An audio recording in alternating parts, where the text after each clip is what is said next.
Assalamualaikum warahmatullahi wabarakatuh. Alhamdulillahirabbil alamin wassalatu wassalamu ala asrofil anbiya'i wal mursalin wa ala alihi washabbihi ajmain. Alhamdulillah, kita ucapkan kepada Allah Subhanahu wa Ta'ala sebagai bentuk wujud rasa syukur kita, sehingga pada hari ini kita bisa kembali belajar pendidikan agama Islam dengan materi sujud syukur, sujud tilawah, dan sujud sahwi. Sebelum memulai pembelajaran kita hari ini, alangkah baiknya kita mengucapkan Bismillahirrahmanirrahim agar kegiatan belajar kita mendapatkan keridhaan dari Allah dan bernilai ibadah. Materi yang pertama yaitu sujud syukur. Sujud syukur adalah sujud sebagai tanda terima kasih seorang hamba kepada penciptanya, yaitu Allah Subhanahu wa Ta'ala. Sujud ini bisa dikarenakan mendapat kenikmatan ataupun terhindar dari musibah. Dalil mengenai sujud syukur ini terdapat dalam hadis riwayat Abu Daud nomor 2774. Bismillahirrahmanirrahim. An Abi Bakrata an Nabi sallallahu alaihi wasallam annahu kana idza ja'ahu amru sururin aw busyira bihi harra sajidan syakiran lillah, yang artinya dari Abu Bakrah dari Nabi sallallahu alaihi wasallam, sesungguhnya Rasulullah Shallallahu Alaihi Wasallam jika diberikan sesuatu yang menggembirakannya atau digembirakan, maka beliau bersujud sebagai rasa syukur kepada Allah Subhanahu Wa Taala. Kemudian kita masuk ke tata cara sujud syukur. Ketentuan dari sujud syukur ini terdiri atas beberapa hal. Yang pertama, dilakukan secara spontan dengan berdiri menghadap kiblat. Setelah itu langsung sujud 1 kali lalu duduk untuk mengucapkan salam. Yang kedua, hanya dilakukan 1 kali untuk satu nikmat atau terhindar dari musibah.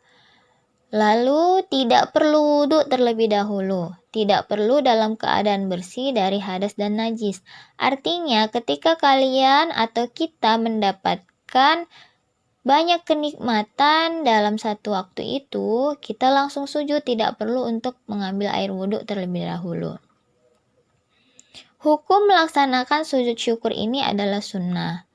Lalu sujud dilaksanakan di luar sholat, tidak boleh dilaksanakan di dalam sholat. Tidak perlu takbir, tahiyat, atau salam. Kemudian kita masuk ke materi yang kedua, yaitu sujud tilawah. Sujud tilawah artinya sujud bacaan. Sujud ini kita lakukan setelah membaca atau mendengar ayat-ayat sajadah, di mana di dalam Al-Quran terdapat 15 ayat-ayat sajadah, yaitu yang pertama dalam Quran Surah Al-A'raf ayat 206 dan yang terakhir dalam Quran Surah Al-Alaq ayat 19. Kita masuk ke dalil hukum sujud tilawah. Dalil hukum sujud tilawah ini terdapat dalam dalam hadis riwayat Bukhari yang artinya, maka barang siapa yang sujud, benarlah dia, namun yang tidak melakukan sujud tidak ada dosa baginya. Dan Umar bin Khattab radhiyallahu an tidak melakukan sujud. Nafi menambahkan dari Ibnu Umar, Allah Subhanahu wa Ta'ala tidaklah mewajibkan sujud tilawah kecuali siapa yang mau silakan melakukannya. Tata cara sujud tilawah yang pertama dapat dilakukan di dalam sholat maupun di luar sholat. Dilakukan di dalam sholat, orang yang sholat langsung sujud ketika bacaannya sampai pada ayat sajadah itu. Berarti ketika sudah sampai pada ayat sajadahnya, kita langsung sujud.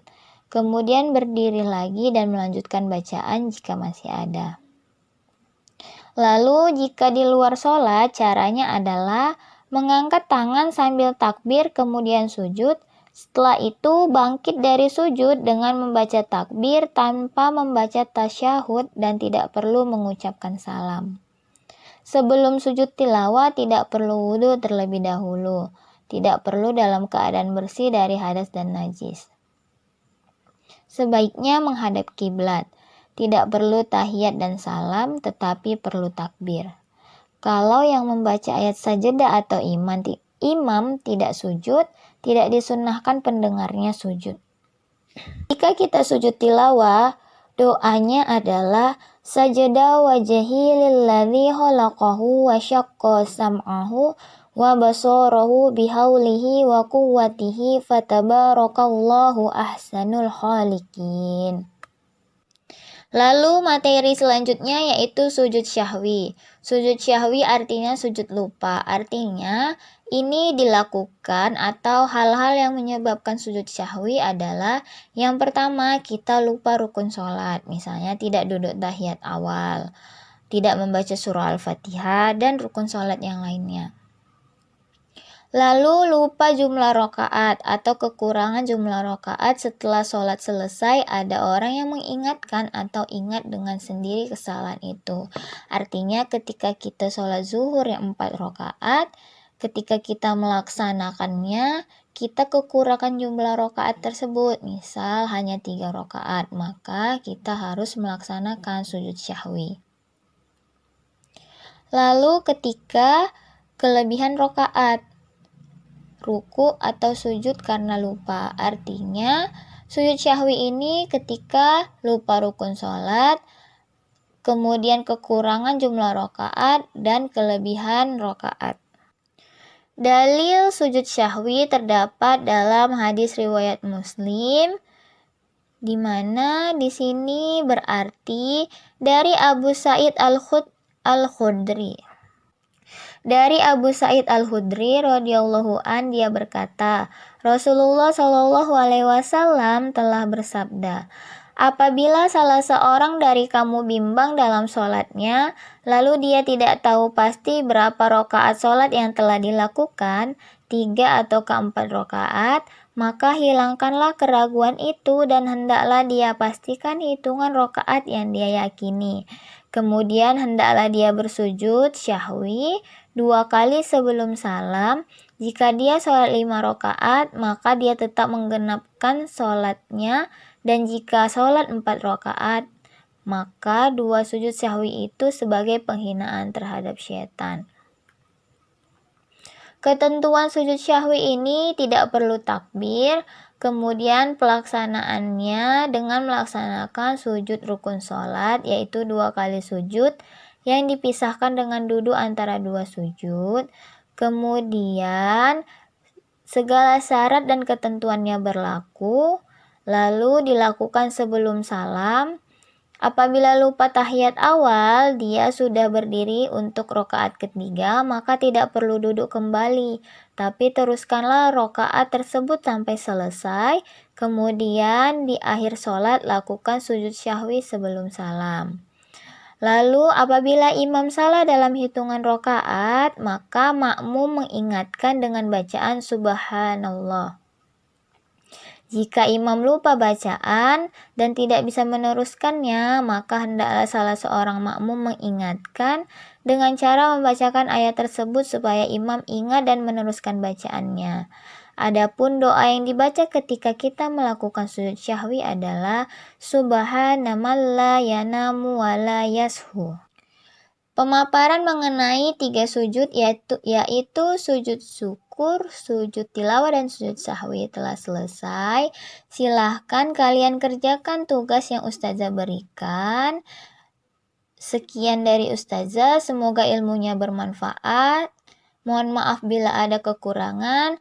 Assalamualaikum warahmatullahi wabarakatuh.